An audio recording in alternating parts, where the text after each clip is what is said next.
Presença, oferecimento Vista Azul Hotel, a Europa pertinho de você.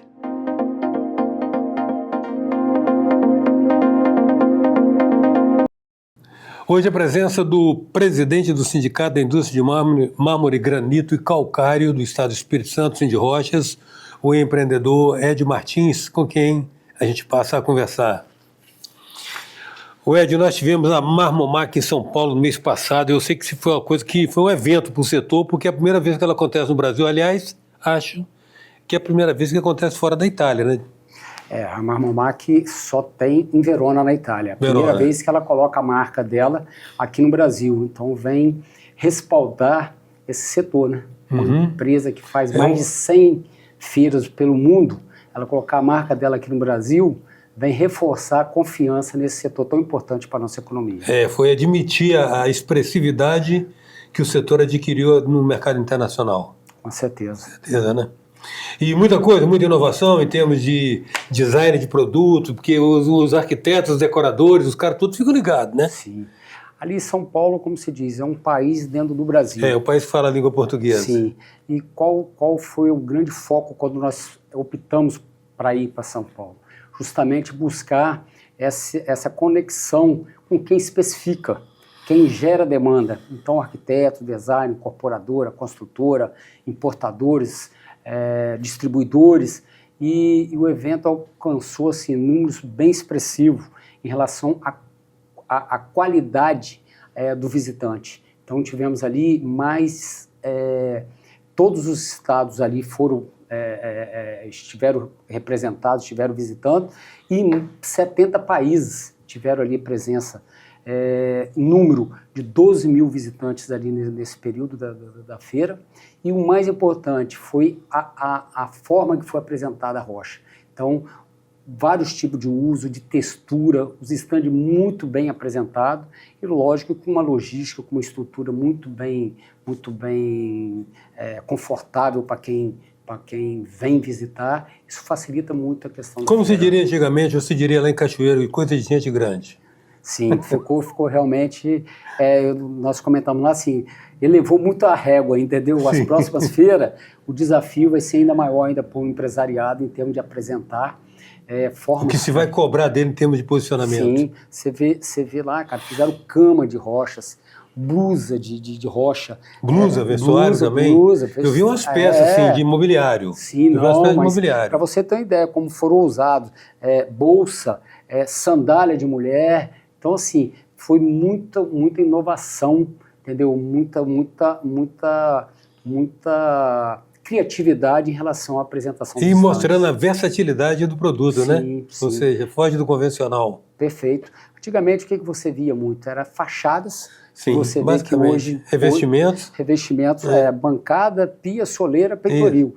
Pô, você vê uma mesa hoje com uma assinatura no design, cara, que faz um desenho diferente, um painel atrás de uma televisão que pega até o teto, com material exótico, paginado, materiais translúcidos. Então, assim, você hoje tem uma gama de possibilidades muito grande. E lá foi muito bem apresentado isso, assim, todos que participaram. Aqui, você acha que vai subir a régua também para Cachoeiro Stone Fair, que acontece? Com certeza. Só vem reforçar e fortalecer. Algumas pessoas perguntam e ficaram meio inseguras em relação à permanência da Feira de Cachoeiro. Eu digo o seguinte, ela só vem fortalecer ainda mais a Feira de Cachoeiro.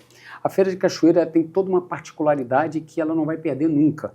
A proximidade com o empresariado, com a indústria. Então, isso é muito forte. O fornecedor, o cliente, ele quer estar ali, aproveitar, fazer uma visita na indústria, conhecer novos processos, novas tecnologias, e ali você encontra todo o arranjo produtivo. É a hora que você tem a conexão com o fabricante de máquinas, de insumos, a indústria, tudo muito próximo. Então, isso vem realmente facilitar.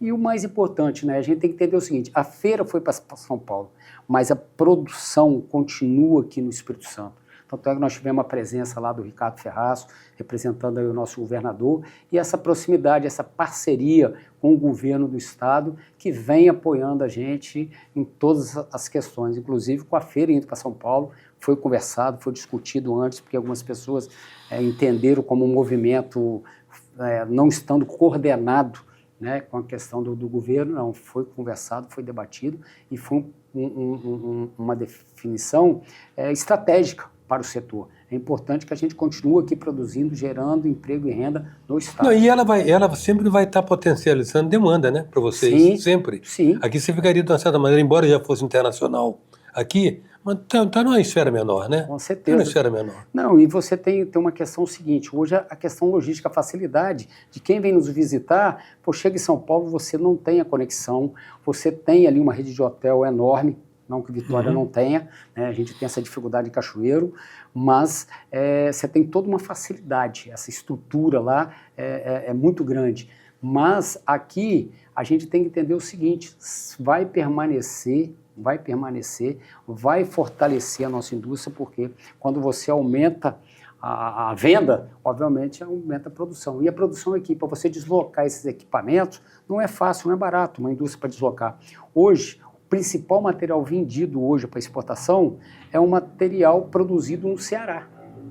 Então, a produção maior hoje de pedreiras é no Ceará. Esse material todo é transportado para aqui, industrializado aqui e aqui vendido para o mundo. Isso vai permanecer por conta da indústria que está aqui, a estrutura está toda montada aqui.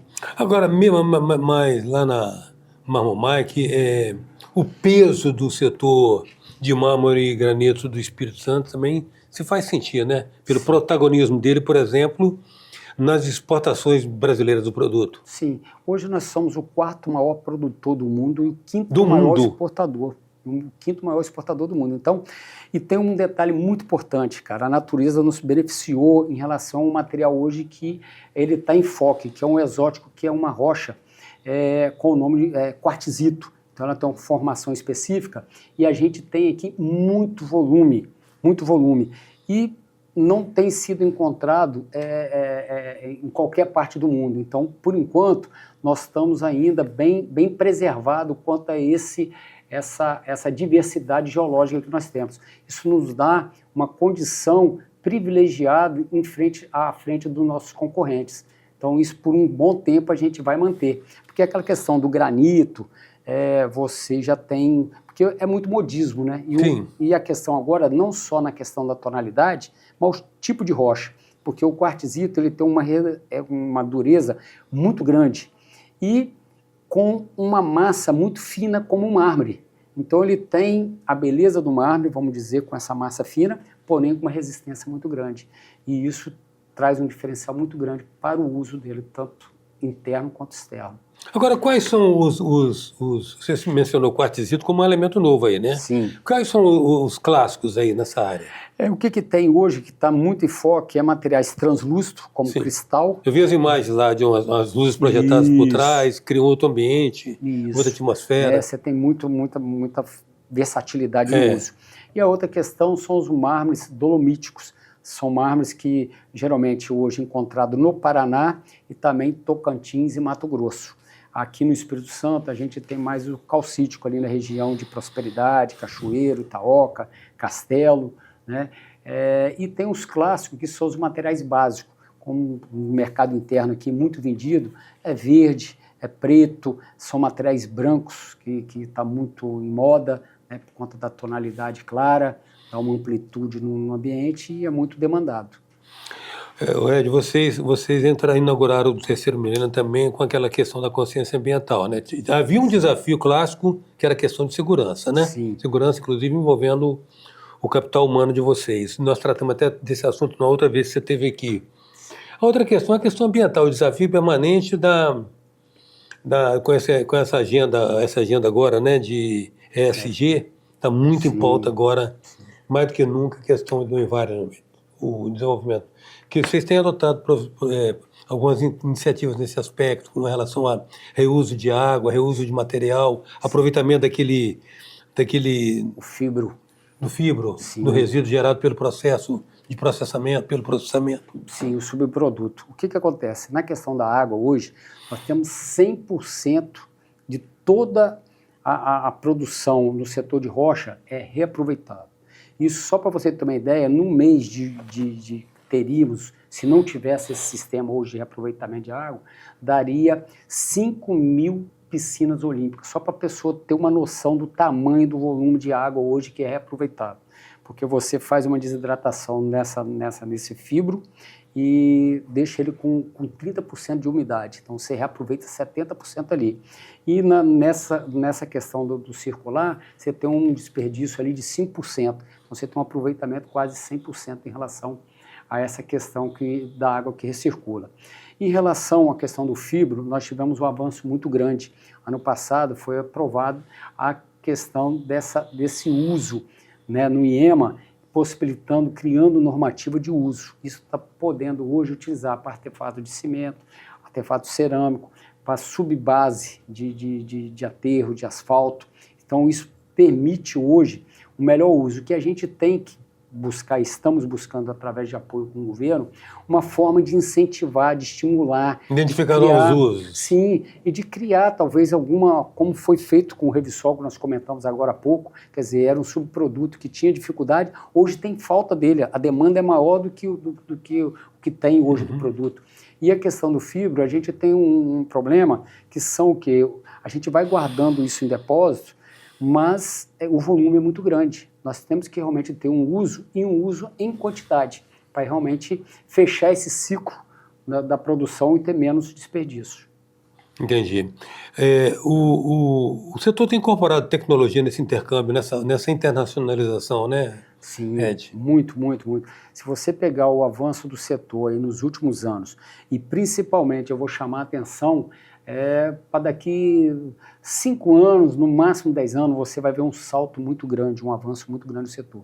Por conta de quê? Primeiro, eu chamaria a atenção da própria feira para São Paulo. Isso já é um avanço, uma evolução. Começou em 89 lá em Cachoeiro, veio para Vitória em 2005, agora vamos para São Paulo. Então nós estamos expandindo, crescendo, evoluindo. Em relação às novas tecnologias, só para você ter uma ideia, nós estamos fazendo agora um estudo da EPD, que é uma parceria do Centro Rocha com o IFES, para poder estudar o ciclo de vida e ficar comprovadamente, porque já tem um estudo nos Estados Unidos e na Alemanha, que vem provar que as rochas ornamentais, ela emite muito menos CO2 do que qualquer outro produto similar concorrente à questão de rocha natural. Então, é um avanço muito grande, porque, como você colocou muito bem aí no início, a questão da bandeira do ESG hoje está muito em foco.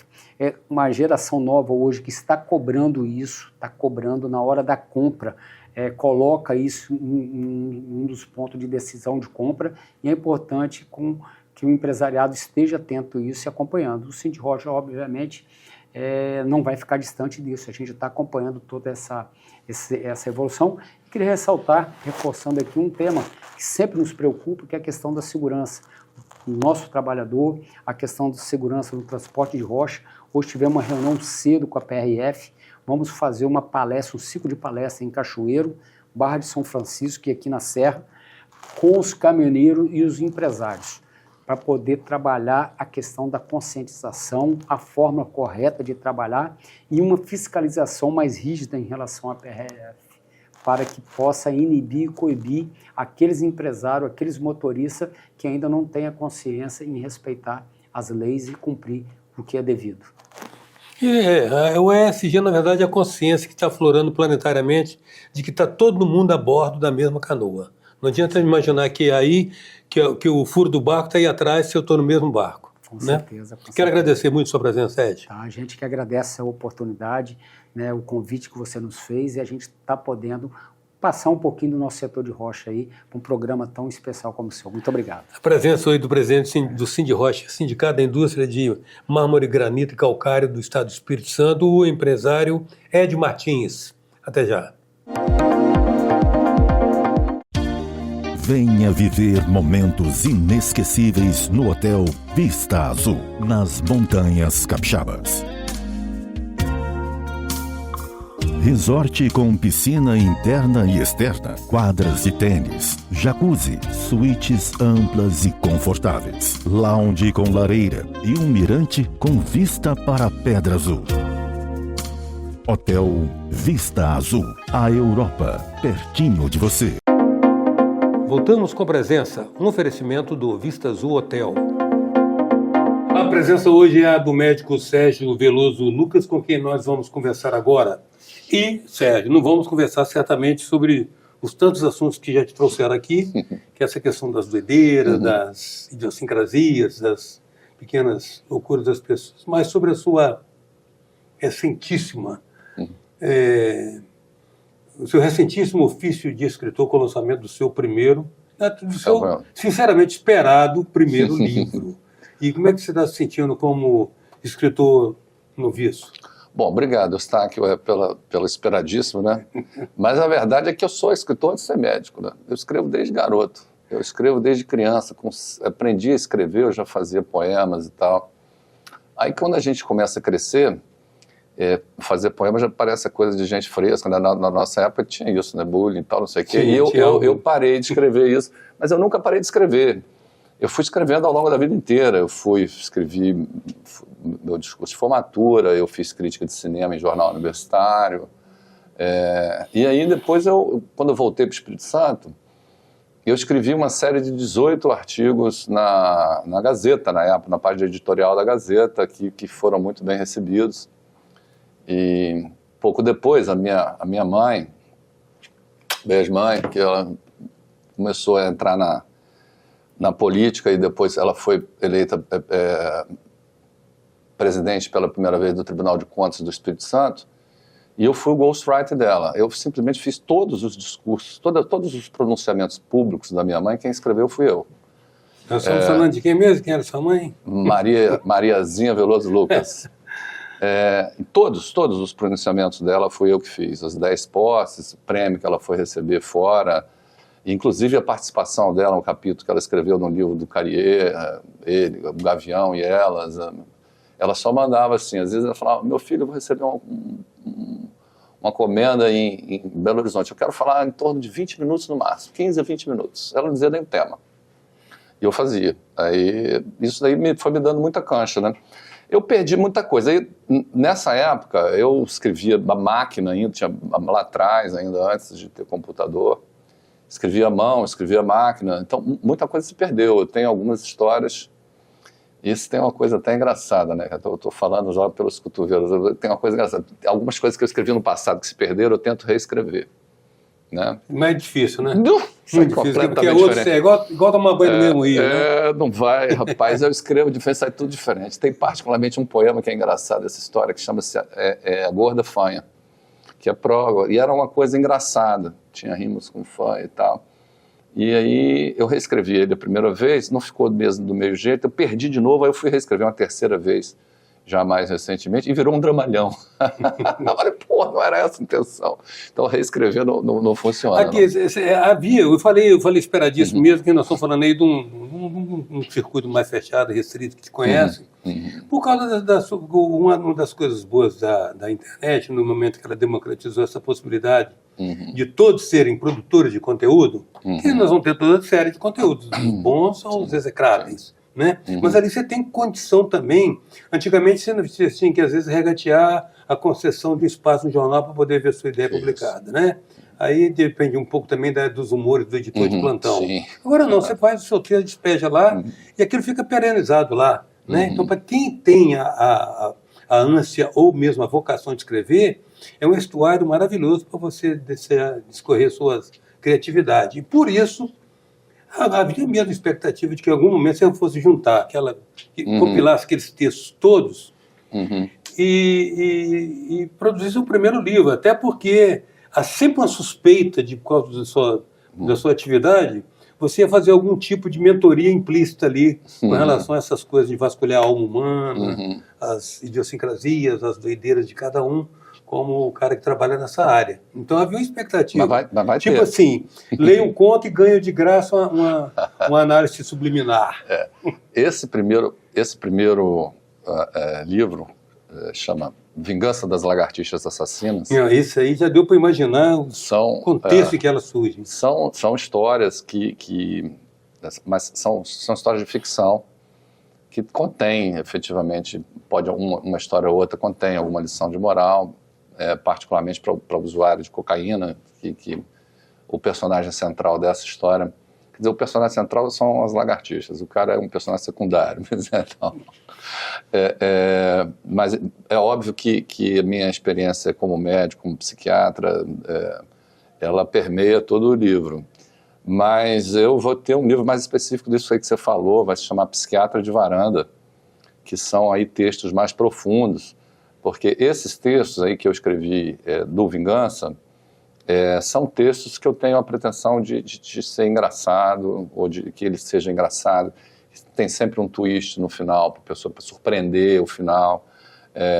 Eu tenho o interesse de prender, mas é um livro que eu escrevi com o interesse que as pessoas prendam na leitura, que eles fiquem ali absortos e tal, e que riam e que tenham medo, porque tem contos que são mais assustadores, ou que se comovam com um romance que tem também. Eu misturo vários estilos, né? É interessante, você sabe que quando eu li a biografia do Tim Maia, escrita pelo Nelson Motta, eu tive a oportunidade depois de encontrar com o Nelson Motta, né? Aí eu perguntei, Nelson, o Tim era tão doido daquele jeito ou você que é um excelente escritor? Ele, modestamente, não tinha que era doido daquele jeito.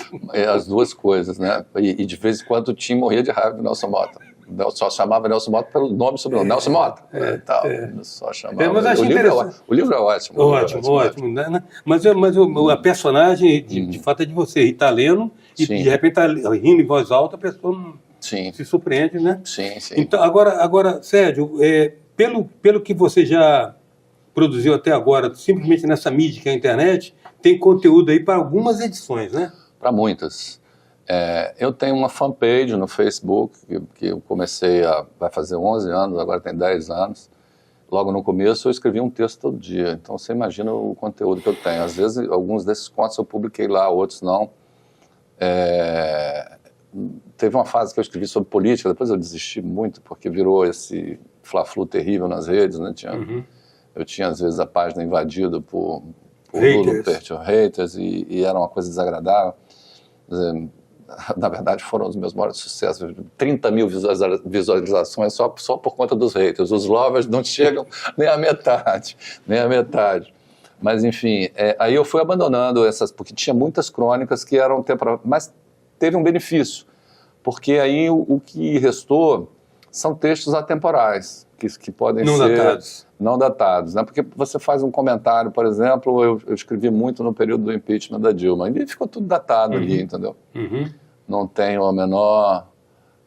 mesmo quando você escreve uma coisa ficcional e tal, que você data, que você bota um evento e tal, muita gente depois não sabe direito o que foi aquele evento, né? No marketing digital existe uma premissa hoje, que está cada vez mais presente, que é o seguinte: o contexto é rei. Então é isso. O texto, por mais primoroso e bem elaborado que seja, descontextualizado, quem não viveu aquele contexto não tem a referência. Pois mesmo assim, eu ainda tenho diversos estilos, porque aí tem crônicas, que eu falo muito lá da nossa praia, na Praia da Baleia, que eu moro há 21 anos. Você rebatizou como Praia da Baleia. Eu rebatizei e já contaminou, né? Qual é o nome oficial dali? Morada do Sol. Morada do Sol. Morada do Sol. Eu rebatizei e o meu vizinho arquiteto, que é o cara que tem mais obras ali, já topou a entrada da praia na casa dele, tem lá um portal escrito Praia da Baleia. Assumiu Praia da Baleia. Tem gente tal que fala Praia da Baleia já. Agora, a perspectiva das próximas edições, tudo é baseado, então, em textos já produzidos, então? A maioria já produzida. Eu vou talvez eu faça algumas coisas para dar unidade, né? Por exemplo, eu tenho uma série que é chamada Envelhecência, né? Essa série eu escrevi ao longo dos últimos 8 anos, mais ou menos. Eu comecei com 8, não, eu estou com 65. Eu comecei. Você é tecnicamente idoso, né? Agora. Idoso, oficialmente, por todo lado. E, na verdade, eu comecei, eu acho que com 58 ou 59, me preparando para ser idoso com 60. Então, o processo de ficar velho guarda muitas semelhanças com a adolescência, porque o seu corpo está passando por transformações, você não tem o controle adequado sobre ele, né? Você fica mais estabanado, você tem dificuldade de se inserir num ambiente diferente que você vai encontrar. Então, eu escrevi uma série que também essa é uma série que eu misturo ciência com Eu vi algumas em brincadeira. que você admitia, meio a contragosto, algumas limitações. Sim, com certeza. A gente vai aprendendo a lidar com as limitações e que só fizeram aumentar, não diminuíram de lá para cá. Elas só fizeram aumentar. Mas aí, por exemplo, essa série tem uma amiga da minha mulher, lá que ela fez já uma compilação já de mais... E depois que ela fez a compilação, já dava 100 e poucas páginas, eu já escrevi mais uns 2 ou 3. E agora eu dei ponto final, porque com 65 eu acho que já passou a envelhecência, eu entrei na velhice mesmo. Então eu já assumi, já passou. Mas é o que? É uma série? Já passou a transição. É uma série que tem uma ordem, né? E tem até um texto, talvez o meu favorito nessa daí seja Diálogo Corpo e Mente, né? Que a gente tem dissociação, né? A dissociação do corpo e mente. E tem um diálogo concreto que o sujeito fica falando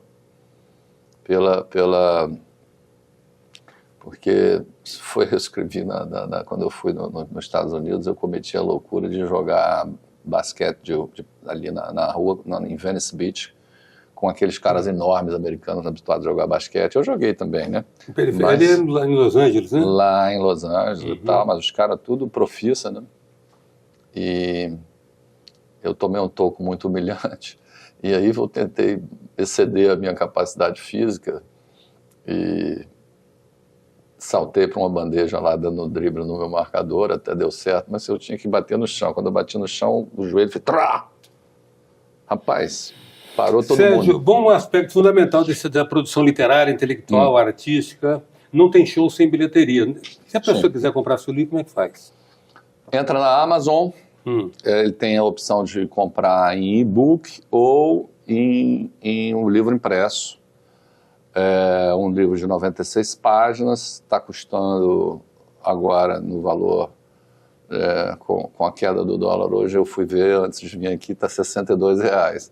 Eles dão o preço lá em dólar.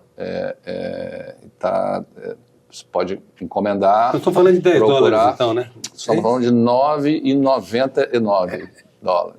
Esse é o valor do... Que vem outros, então, né, nos quais certamente você vai estar projetando muito também da sua vida, de Sim, consultório. já tem várias coisas. Tem as experiências no pronto-socorro, né? Tem algumas experiências que são mais dramáticas, outras menos dramáticas. Tem uma série sobre os bichos que eu tive em casa, né? Eu tenho uma série que eu chamo de Dr. Dolittle Veloso Lucas, que eu converso. Eu tenho uma casa com um arara vermelho, um ararajuba, um eclectus, uma calopsita e 3 cachorros vira-lata. E todo mundo convive e tal, harmonicamente. Eu me sinto o chefão. Então, eu já escrevi várias histórias. E a esposa cúmplice, né? A esposa certamente fez parte disso tudo. Ela é quem trouxe os araras para casa. Eu jamais teria um arara em casa se eu não fosse casado com quem eu sou. Sérgio, eu convido você a estar aqui para os próximos livros, que vai ser sempre um prazer estar sabendo de como é que você, através da sua lente refinada, interpreta as cenas mais prosaicas do cotidiano. É isso aí. Leia o livro, você vai se divertir, eu tenho certeza que vai se divertir. Os 2 primeiros tem logo Lagartixa na inteira. O primeiro o primeiro conto chama-se o Vingança das Lagartixas Assassinas. O segundo é Caçada no Crepúsculo e o personagem principal também é uma lagartixa. Qualquer percepção, qualquer impressão de fixação é mera coincidência. É bobagem. Assim, já que eu falei da minha mulher, ela tem essa propriedade. Ela é bióloga, especialista em animais selvagens.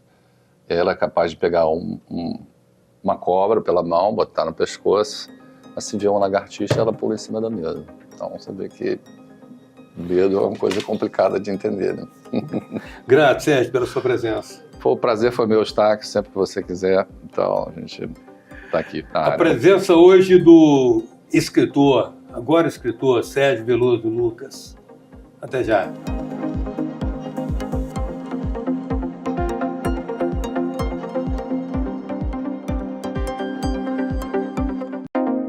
Presença, oferecimento Vista Azul Hotel, a Europa pertinho de você.